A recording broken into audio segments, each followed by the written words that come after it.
Welcome back to 7 Moons Astrology. My name is Sarah Kirby. Today we're talking about the new moon in Cancer, which comes exact on the 28th of June.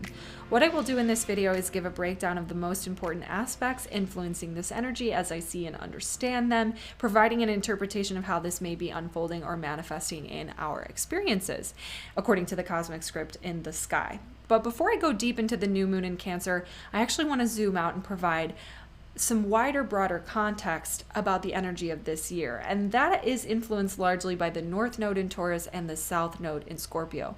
While we're moving through this nodal axis, it describes the fated karmic lessons that we are meant to be learning in life at this time. With the North Node in Taurus, this is really about cultivating more patience and persistence and improving our focus and our dedication to our relationships, to the growth of our financial well-being, sustaining our resources in a more secure way, a more natural way, a way that it has more longevity and is more connected with the earth, more mindful of the earth, more in harmony with the earth. This is also about our values and our integrity and living a life that is in deep alignment with those values and coming to a greater understanding of what those values really are, what is most important to us. With the South Node in Scorpio, we're learning these lessons by identifying very clearly the behaviors, relationships, people, places, things that are draining our energy and are harmful or toxic for us, and creating lasting transformation around those things, behaviors, what have you. Some of this energy may also manifest, especially around the eclipse point, so about 2 months ago and then later in the fall, as big permanent change. And so that, can mean a variety of things, but we're getting uncomfortable this year. That's one way to put it for sure. So a lot of us are moving out of a period that has felt really heavy and really challenging and really restricting, where we've just been trying to break out more into a sense of greater liberation. About 2 weeks ago, we had the full moon in Sagittarius, which was helping us to access more of that freedom that we have been craving. And it was also about confronting truth. And as such, we're able to move forward now in a way that is much more optimistic and much more hopeful and more connected with faith and the eternal truth that everything is working out best case scenario according to the divine plan. Because we were able to maybe see truths that we had been unwilling or unable to confront before, or we were able to reach a point of success or culmination with something we had been working on creating to access more freedom in our lives. So we're definitely in a good place now as we step into the new moon in Cancer. Definitely, let's say, a better place than we've been before, a more hopeful place where a lot of the challenging endings are kind of behind us now, and this energy is much more about birth and creation and stepping into something new that is close to our hearts. So that's the new moon in Cancer, and let's talk about that now. So here on the screen you can see I've got the new moon in Cancer at 7 degrees. It's when the sun and moon are together in the sky. This is a new moon, and astrologically all new moons represent a new beginning, a new paradigm, a new script, and new energy coming in. A new doorway, a new opportunity to manifest something new and move in a new direction. In Cancer, well, this is the mother archetype. So at the highest level, this is actually about our intuition and our emotions and our ability to nurture ourselves and other people. It's about our home, what home means to us, what we love unconditionally within the bounds of our home or our family unit. It's about our parents. It's about our connection to what we want to grow and raise from a seedling place. That's what the Cancer energy is about. And how we want to do it in an intuitive way, a soft way, a nurturing way, something that we would give to endlessly because of how much we unconditionally love it. Think of Cancer energy it's about what is a baby to us. So maybe that's a child. Maybe that's an addition to your family around this time. Maybe it's a new home. Maybe it's a new place of living. Maybe it's a new relationship with your family. Maybe it's a new relationship with your parents. Maybe this is a new understanding of your ancestry, your lineage, where you come from, the patterns that you've inherited from your family. But maybe this is about something that you treat like a baby, like a business or a project or something that you want to grow from. You just want to pour all your love into it. Something that is about what makes you feel secure inside. Cancer is a lot about boundaries. Another archetype for the Cancer energy is the crab, with a hard outer shell, a very firm boundary that protects a very soft, sensitive, vulnerable inside. So this is also about a new journey with what it means to be vulnerable, what it means to open, what it means to love, and what boundaries are necessary to protect the most precious parts of our lives. This is about a new relationship to the way that we nurture and support ourselves and the people that are most close to us. Real foundational stuff here when we've got the new moon in Cancer. It's less about the outside world and more about our own inner well-being and the inner well-being of the people that we love. And creating something that can help us establish something in the very long term that's important to us, right? Whatever we're treating as our baby at this time. So to get more into what this new moon is really all about, we have to also look at the square to Jupiter here at 7 degrees. Oops, it's exact, okay? So this energy is a good thing because Jupiter is the great benefic. Jupiter is about faith and hope and optimism and all of those things that we just learned at the full moon in Sagittarius 2 years ago. And it's in Aries, 2 weeks ago. And it's in Aries, which is about a fresh start. Fertile soil to start something new. Fertile land from which to birth a new creation that we've got a lot of drive for, a lot of ambition for, something we're super excited about, something that we feel confident that we want to do in our own way. We're going it on our own, and we've got high expectations. So a square traditionally is seen as maybe a bit of a challenge or a problem.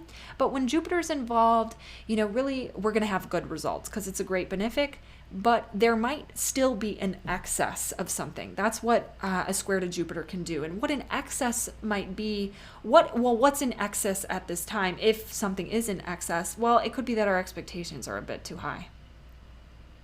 It could be that we think it's going to get done a lot faster than it is.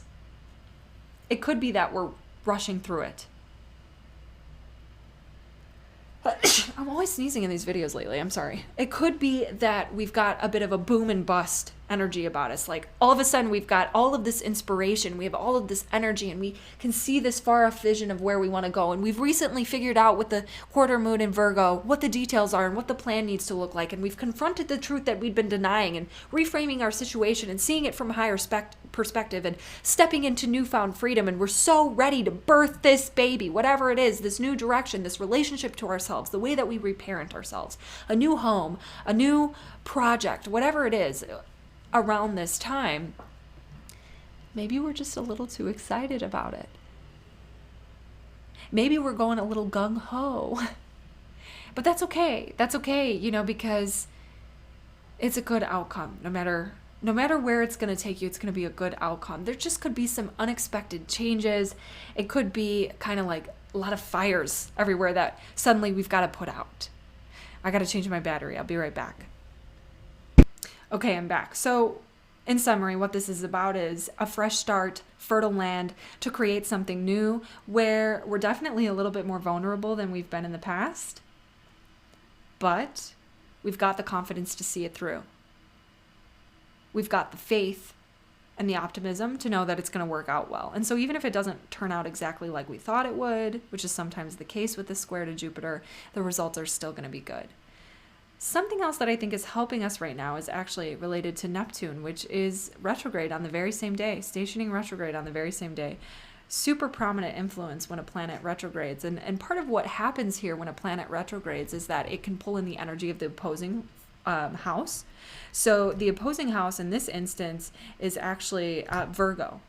And with Virgo, I think that this is an energy here of coming out of self-delusion, right? It's being more realistic. It's making a plan for how we're going to do things in a practical way. We've been dreaming, or we've been confused. Because when Neptune is direct, it puts a cloud over everything. It can be hard to see what's really happening. It can be hard to see clearly, to think clearly, to get organized, to make a plan, to be objective, to be logical, to get some structure, to approach what we're trying to create in a logical way. But when it goes retrograde, it's like, now I can see clearly. I'm coming out of self-delusion. I understand what I need to do because the veil's thinning. And Neptune in retrograde, it's a bit weakened. The veil isn't so thick, and it's more Virgoan in nature, which is about clear-headedness. Practical ways to manifest what we dream, not just head in the clouds all of the time. Getting organized, doing the work, and focusing on being of service. So another thing that this Neptune energy is about when it retrogrades is shifting out of a victim mentality to one of service. Being the victim, being the martyr, sacrificing all of the time, kind of having a weak-willed perspective, woe is me type of energy is going to shift to being more Virgoan in nature. Put in the work, be of service, make it about other people, right? So this is a good thing because ultimately Neptune is also about our healing. And so we're able to kind of heal out of sickness around this time as well, I think. It can be easier to understand the messages that God has been directing us toward the whole time. There could also be a greater desire to get rid of toxicity around this time. Toxic energy, toxic relationships, toxic things that we put in our body, and move into a greater sense of purity. That's also Neptune retrograde, becoming more Virgoan in nature, focusing more on the cleanliness, the cleansing, the detoxification of our own behaviors, of our own emotions, which have been putrid, and getting them to be more intuitive and more in harmony. The moon rules Cancer. The moon likes to be in Cancer. And so our emotions are going to flow more naturally. And with Neptune retrograding on the same day, to me, this is about moving away from toxic patterns of emotional addiction and into a greater sense of logical, clear thinking that helps us make a plan to create this thing, to move in this new direction, to sustain this baby that's so important to us in a good way. So I love this energy. I really do love this energy. Now, if you're not feeling great around this time, I'll give you a flip side interpretation, because I think what a lot of this might have to do, if you're one of these people that resonates with what I'm saying right now, is actually Venus here in the sign of Gemini at 7 degrees. Now, it's making an aspect that isn't frequently spoken about to the new moon, which is a semi-sextile. And there's a lot of misinterpretation here about semi-sextiles, and I want to explain a bit of what this actually is. Now, a semi-sextile sounds like a positive aspect if you're familiar with sextiles, but it's really not. Some people think that they are. They think that they're helpful aspects, but in traditional astrology, they're not considered to be helpful at all. What they represent is a 30-degree aspect between two planets. Okay, they're one sign apart, and the orb is very tight, so they are weak in the sense that they don't have a lot of influence unless they're very exact, which in this case it definitely is. So I want to fold it into the interpretation here for those of you that are maybe not 100% on board with what I've shared so far, and maybe not feeling this positive momentum coming up. Maybe you're leaning more into the Cancerian energy of feeling a bit insecure. Maybe you're feeling way too vulnerable for your liking, having a hard time letting your guard down. Maybe you are feeling moody and uncertain, and maybe you're feeling so unsafe that you've gotten a little bit possessive or a little bit controlling or a little bit standoffish and a little bit avoidant, or maybe just downright kind of mean. And so that can be some manifestation of the shadow energy of Cancer, which could be coming out now at this new moon.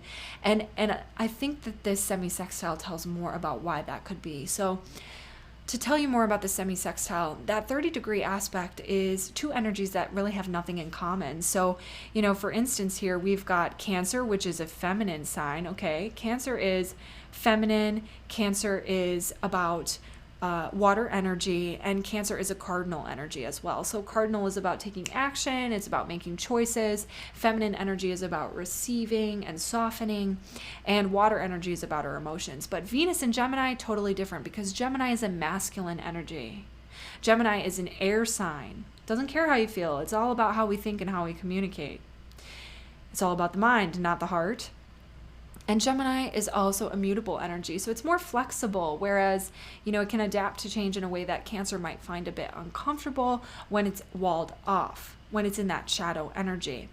So Venus could be here suggesting in Gemini that you might be kind of forced into this new direction and this new definition of family home, this new awareness of your ancestral patterns, this new relationship to your own emotions and vulnerability. Could be related to kind of a problem or conflict in relationship or a challenging situation with money. It could be something related to do with your possessions or the possessions of someone else that's important to you, and having to make some changes related to those things, figure out how you share those resources. It could be a trip that you're taking to find more peace, or a trip that someone else close to you is taking to cultivate more harmony in their lives that might have you questioning the structure of your home and family. This could be a gift ultimately, because Venus is also a benefic planet, but it could be perceived as challenging or hard to understand because there's nothing in common with these energies here of Cancer and Gemini. So something may be presenting to you right now that takes the more conflict-oriented archetype. Again, we've got Jupiter in Aries, which could suggest that there is something that could be perceived as separating or challenging, conflict-oriented, argumentative, not being on the same page, hard to understand what someone else that is close to you is doing, somebody that you love so much and somebody that you want to take care of. That could be something that's happening right now, or it could be a financial situation where you're having to make some choices that maybe put you in a vulnerable spot financially, make some choices that feel a little bit risky, and that can feel hard, but it's for your benefit in the long run, and it's going to end up, in a good place because of the square to Jupiter, as long as you can kind of temper too much impulsivity. So it's kind of like, don't look a gift horse in the mouth. Is that the saying? I don't know if that's appropriate for this situation, but it feels like there's like a gift in disguise, sort of, with this energy for those of you that are experiencing this as being a bit challenging or emotionally overwhelming. And part of why that would be is, there's just some people who are embodying that Gemini energy, some people who are embodying that Aries energy, some people who are embodying that Cancerian energy, and there's maybe not as much harmony as we would like. Maybe it's not flowing and we're having a hard time understanding each other because it's lessons in vulnerability. It's lessons in taking down the wall. So if that's you, you might be experiencing a bit of that. Really, ultimately, this energy is one of devotion. This is about being devoted to something endlessly. The new project, the new baby, the new home, the new family, the new relationship to your own emotions, the new relationship to your own intuition and the way that you reparent yourself and understand your family and connections with your parents and your karma and your ancestry. It's about the birth and creation of something new and positive that you will give to because it's meaningful to you. And to see clearly what you've been denying, because the land is fertile now. So, yeah, I think that's my interpretation of this energy. And so again, check out my Instagram where I post 12 sign forecasts if you want to get more specific readings for your sun, moon, and rising sign. And then I've got a link below to book a reading. I do have some availability on my calendar.